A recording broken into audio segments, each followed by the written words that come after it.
बिस्मिल्लाहिर्रहमानिर्रहीम। अस्सलाम वालेकुम बच्चों, हमारा आज का टॉपिक है मॉलिक्यूलर मास और फार्मूला मास। बेटा, कंपाउंड्स दो किस्म के होते हैं। एक कहलाते हैं मॉलिक्यूलर कंपाउंड्स, मॉलिक्यूलर कंपाउंड्स, और दूसरे कहलाते हैं आयनिक कंपाउंड्स, आयनिक कंपाउंड्स। इन्हें कोवलेंट कंपाउंड भी कहते हैं, कोवलेंट कंपाउंड्स। बेटा, जो मॉलिक्यूलर कंपाउंड होते हैं ये मॉलिक्यूल से बने होते हैं, कंसिस्ट्स ऑफ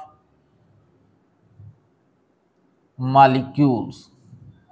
अब बच्चों, मॉलिक्यूल्स क्या होते हैं? बेटा, दो या दो से ज्यादा एटम्स का ग्रुप होता है, ग्रुप ऑफ एटम्स।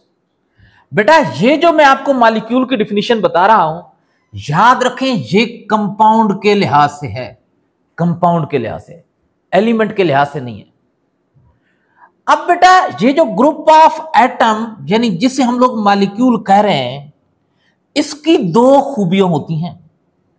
पहली खूबी कि ये सेपरेट, इंडिपेंडेंटली एग्जिस्ट कर सकता है, कैन एग्जिस्ट। और दूसरी खूबी, इसके अंदर नंबर ऑफ एटम्स हमेशा फिक्स होते हैं, फिक्स्ड नंबर ऑफ एटम्स। अब जरा देखें, ग्लूकोज का एक जो मॉलिक्यूल होता है उसमें 6 कार्बन के एटम होते हैं, 12 हाइड्रोजन के एटम होते हैं, 6 ऑक्सीजन के एटम होते हैं।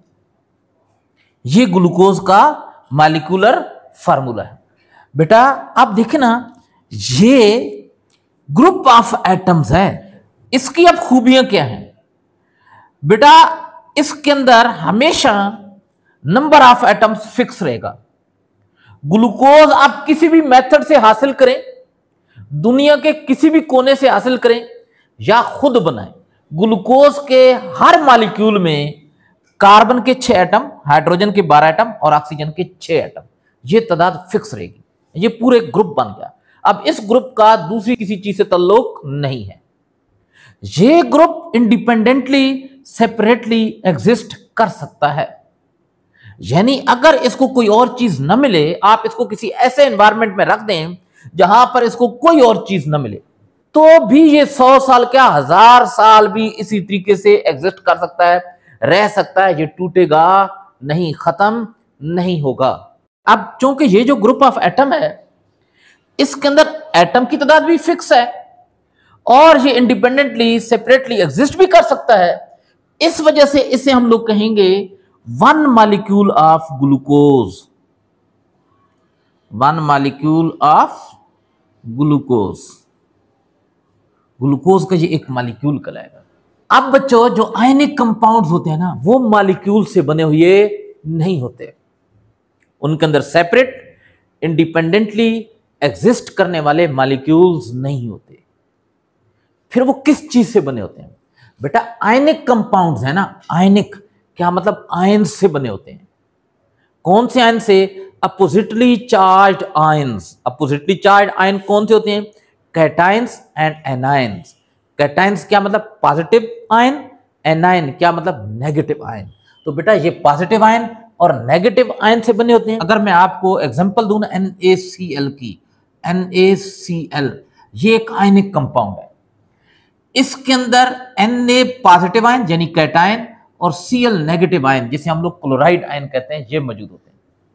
बेटा, NaCl को हम लोग हमेशा NaCl क्या मतलब? एक Na और एक Cl लिखते हैं, लेकिन इसका एक Na और एक Cl कंबाइन होकर कभी एग्जिस्ट नहीं कर सकते।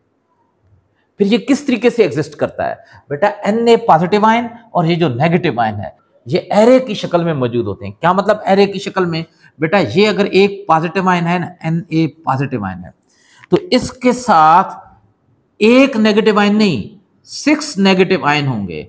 Cl नेगेटिव आयन, एक राइट साइड में तो एक लेफ्ट साइड में, ये दो हो गए, एक ऊपर की जानिब से अपवर्ड और एक बेटा डाउनवर्ड्स, और एक बेटा फ्रंट सामने की जानिब, और एक बैकवर्ड। लेकिन वो फ्रंट वाला और बैकवर्ड वाला मैं यहां बना नहीं सकता, स्पेस में बनाना पड़ेगा ना। अभी तक कोई ऐसा पेन नहीं बना जो स्पेस में लिखता हो। अब कुछ लोग इसको इधर इस साइड में और उस साइड में बना देते हैं, लेकिन फिर वो कंफ्यूजन शुरू हो जाएगी। आपने अभी अपने दिमाग में ये समझ लेना है कि इसको फ्रंट और दूसरा वाला बैक साइड पर, तो 6 ये नेगेटिव आयन जुड़ जाएंगे इसके साथ। अब बच्चों ये जो एक नेगेटिव आयन है ना, एक नेगेटिव आयन, इसके साथ सिर्फ एक पॉजिटिव आयन नहीं, इसके साथ भी 6 साइड से 6 पॉजिटिव आयन जुड़े होंगे। जरा देखिए, एक तो इस साइड से जुड़ा हुआ है लेफ्ट साइड से, एक अब राइट साइड से Na+, एक डाउनवर्ड Na+, एक अपवर्ड Na+, और एक फ्रंट और एक बैक साइड पर। अब आप मुझे बता सकते हैं कि यहां पर कौन सा आयन जुड़ेगा। शाबाश, ये पॉजिटिव है, ये भी पॉजिटिव है, तो पॉजिटिव के साथ कौन सा नेगेटिव आयन कंबाइन हो जाएगा। जरा बता सकते हैं यहां कौन सा आयन जुड़ जाएगा। जी बिल्कुल, नेगेटिव आयन यहां पर। अच्छा, अब जरा बताएं यहां पर कौन सा आयन जुड़ेगा। ये भी नेगेटिव, ये भी नेगेटिव, तो इनके साथ कौन सा Na पॉजिटिव आयन जुड़ जाएगा, और यहां पर भी positive ion Na positive ion जुड़ जाएगा। बच्चों ये तो मैंने सिर्फ 2 डायमेंशनल बना दिया ना। क्या मतलब, इसकी इस तरीके से लंबाई भी है, ऊंचाई भी है, लेकिन बेटा इसकी इस तरफ को चौड़ाई भी होगी। आप देखें ना, Na के सामने यहाँ पर Cl नेगेटिव, Cl के नेगेटिव Na+, Na के सामने Cl नेगेटिव, सबके सामने, और ये आगे भी इस तरीके से बढ़ता जाएगा। और इसका साइज सिर्फ इतना नहीं होगा, बल्कि इस तरह के बहुत सारे आगे आयन जुड़े होंगे आगे की जाने भी। जरा देखिए यहाँ पर कौन सा होगा, Na+, यहाँ पर Cl नेगेटिव, फिर Na+, नीचे की जाने भी Cl negative, Na+, Cl negative, Na+। तो बेटा इस तरह का जो स्ट्रक्चर बनता है ना, उसे हम लोग बोलते हैं एरे, या उसे हम लोग बोलते हैं क्रिस्टल लैटिस। तो आयनिक कंपाउंड क्रिस्टल लैटिस या एरे की शक्ल में मौजूद होते हैं। और बेटा ये जो एक स्ट्रक्चर है ना, एक स्ट्रक्चर, ये वाला जो एक स्ट्रक्चर है, या अगर मैं ये कह दूं कि ये वाला जो एक स्ट्रक्चर है, या ये वाला जो एक स्ट्रक्चर है, इसे हम लोग बोलते हैं formula unit. Formula unit, formula unit क्या होता है? ये एक बेसिक स्ट्रक्चर होता है जो आयनिक कंपाउंड के अंदर आयंस की सिंपलेस्ट होल रेशियो एक्सप्लेन कर रहा होता है, इंडिकेट कर रहा होता है, बता रहा होता है।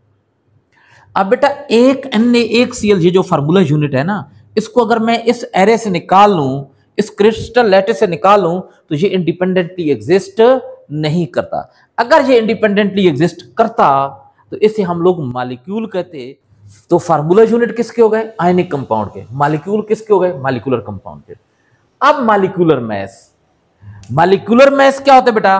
किसी भी सब्सटेंस, किसी भी चीज के एक मॉलिक्यूल के अंदर जितने भी एटम हैं, उन सब एटम के एटॉमिक मैसेस का सम मॉलिक्यूलर मास कहलाता है। मॉलिक्यूलर मास को फिर कैसे डिफाइन करेंगे? Sum of the atomic masses of all the atoms present in one molecule of a substance. और बेटा फार्मूला मास को हम लोग क्या लिखेंगे? Sum of the atomic masses of all the atoms present in one formula unit of an ionic compound. इसके लिए लाजमी लिखना है कि ये आयनिक कंपाउंड होते हैं, लेकिन इसके लिए ना कंपाउंड नहीं लिखेंगे, इसके लिए हम लोग सब्सटेंस लिखेंगे। वजह ये होती है कि कंपाउंड के भी मॉलिक्यूल होते हैं और कुछ एलिमेंट्स के भी मॉलिक्यूल होते हैं। अब चूंकि कंपाउंड का भी मॉलिक्यूलर मास होता है, एलिमेंट का भी होता है, तो लिहाजा हम लोग दोनों के लिए लफ्ज इस्तेमाल कर लेंगे सब्सटेंस का। एक तो डिफिनीशन, दूसरी जो बात है वो कौन सी लिखनी है? Term molecular mass is used for molecular substances, और बेटा term formula mass is used for ionic compound. फिर उसके बाद एक एक एग्जांपल लिख लेंगे मॉलिक्यूलर मास की। तो चलें अब मैं ये सारी चीजें लिख देता हूं यहां पर। जी बच्चों, अब ये सब कुछ मैंने लिख दिया है। ये सारा कुछ वही है जो इससे पहले मैंने समझाया था। अब इसको मैं दोबारा नहीं समझाऊंगा, ये आप लोगों के नोट्स बन गए हैं।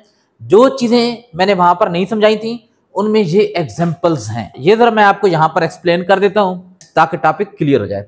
बेटा जरा देखें, ग्लूकोज, इसका मॉलिक्यूलर फार्मूला होता है C6H12O6। क्या मतलब? ये ग्लूकोज का एक मॉलिक्यूल है। अब हम लोगों ने इसका मॉलिक्यूलर मास फाइंड करना है। अब मॉलिक्यूलर मास क्या होता है? किसी भी सब्सटेंस के एक मॉलिक्यूल, जैसे ये ग्लूकोज के एक मॉलिक्यूल है, इसमें जितने भी एटम हैं उन सब के एटॉमिक मैसेस का सम। तो बेटा पहले हम लोग कार्बन का एटॉमिक मैस, हाइड्रोजन का और ऑक्सीजन का एटॉमिक मैस लिख लेते हैं। Atomic mass of carbon 12.00 AMU, atomic mass of hydrogen 1.008 AMU, atomic mass of oxygen 16.00 AMU। अब बच्चों हम लोगों ने दोबारा इसका जो फार्मूला लिख दिया। बेटा एटॉमिक मैस का मतलब होता है एक एटम का मैस, तो कार्बन के एक एटम का जो मैस है वो है 12.00, लेकिन हम लोगों ने मॉलिक्यूलर मैस के अंदर ऑल एटम्स, तो कार्बन के एक एटम का नहीं 6 एटम का मैस इसमें इंक्लूड करना है, शामिल करना है। तो जरा देखें, एक एटम का मैस 12.00, तो 6 एटम का मैस कैसे निकालेंगे, 6 से मल्टीप्लाई कर देंगे। अब हाइड्रोजन के 12 एटम है और एक एटम का एटॉमिक मैस 1.008 है, तो 12 का कितना जाएगा, 12 से इसको मल्टीप्लाई कर देंगे। ऑक्सीजन के 6 एटम है, ऑक्सीजन का एटॉमिक मैस है 16.00, तो 6 को 16.00 से मल्टीप्लाई करेंगे तो ऑक्सीजन के 6 एटम का एटॉमिक मैस आ जाएगा। अब बच्चों जब 12 को 6 से मल्टीप्लाई करेंगे 72.00, जब 12 को 1.008 से मल्टीप्लाई करेंगे 12.096, जब 6 को 16 से मल्टीप्लाई करेंगे 96.00। अब इन सब का सम देखो ना क्या लिखा है, सम ऑफ एटॉमिक मैसेज, तो इन सब का सम क्या मतलब प्लस करना है, जब आप लोग प्लस करेंगे तो 180.096 AMU, तो ये क्या आ जाएगा, ग्लूकोज का मॉलिक्यूलर मैस ऑफ ग्लूकोज। अब बेटा NaCl एक आयनिक कंपाउंड है, ये उसका फार्मूला यूनिट है। अब इसका हम लोगों ने फार्मूला मास निकालना है। फार्मूला मास कैसे निकालेंगे, इसमें जितने भी एटम है, सोडियम के एक एटम है, क्लोरीन के एक एटम है, इनके एटॉमिक मास का सम प्लस कर देंगे। तो देखिए atomic mass of sodium 23 AMU, atomic mass of chlorine 35.5 AMU। NaCl formula लिख दिया, Na का एक एटम है 23 मास, अगर यहां पर 3 4 लिखा होता ना तो मैं इसको 3 या 4 से मल्टीप्लाई करता। क्लोरीन का भी एक एटम है, उसका एटॉमिक मास 35.5, दोनों को प्लस करेंगे 58.5 AMU, सोडियम क्लोराइड का फार्मूला मास आ जाएगा। बच्चों आज की क्लास में इतना ही, मिलेंगे इंशाल्लाह अगली क्लास में। अल्लाह हाफिज।